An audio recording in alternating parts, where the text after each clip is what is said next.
We continue our coverage of the federal investigation into last summer's cargo ship fire in Port Newark. The Coast Guard and National Transportation Safety Board today continued their public hearing with multiple high-ranking members of the Newark Fire Division testifying. As Ted Goldberg reports, their statements show firefighters battling the blaze were faced with nearly impossible challenges at every turn. Over an hour into this trying to free Akabou, let alone we haven't found Brooks, and it's like, so, and we're 12 stories up. Battalion Chief Al Maresca described the chaos faced by Newark firefighters last summer, contending with a growing fire and widespread problems with communication. Sometimes you hear something, sometimes you didn't. It was, I guess, because of all the metal. Depending on where you stood, if I moved 1 foot to the right or left, sometimes you didn't hear anything. The structure of the ship being steel is going to block a lot of the radio communications. So if there's steel between two radios, that steel could be blocking those communications. Over the last 2 sessions, the Coast Guard and NTSB hearing investigating last summer's deadly fire in Port Newark has focused on how firefighters approached the fire, which ultimately led to the deaths of Wayne Brooks Jr. and Augusto Akabou.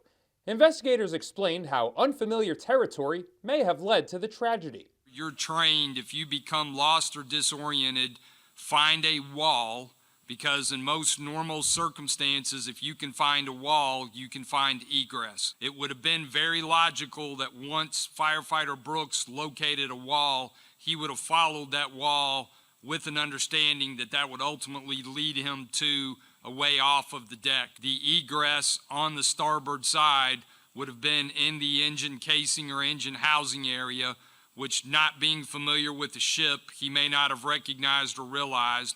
Battalion Chief Maresca testified that his firefighters weren't given a map of the ship when they arrived and took on a fire very different from what they're used to. What, if any, specialized equipment are you aware of that the Newark Fire Department has specific to fighting fires on ships? I'm not aware of any. The structure of the Grande Costa d'Avoria led to inconsistent messages coming from firefighters' radios. When people did hear each other, there were still problems getting messages across. We were trying to communicate with the foreman or whatever, just trying to communicate, find out what was going on. It was hard enough. The language barrier was very hard. I need that crane. Can we get that crane to operate?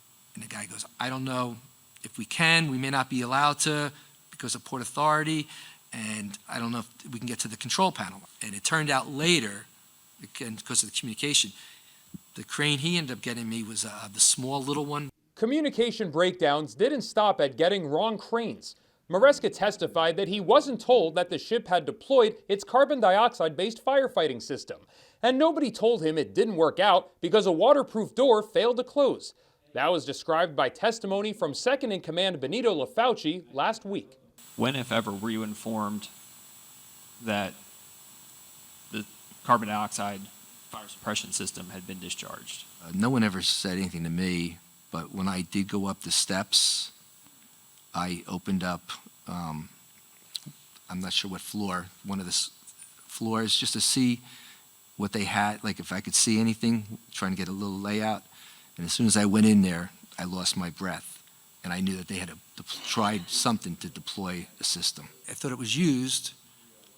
I thought maybe that's why we weren't seeing fire. I thought maybe they had knocked the fire down. I didn't know that they had, I found out later that they never had ever sealed the whole place. They never did it correctly. More leaders from Newark's Fire Division will testify this week, as the hearing will continue for at least 2 more days, shining a light on a dark chapter in the city's history of firefighting. In Union, I'm Ted Goldberg, NJ Spotlight News.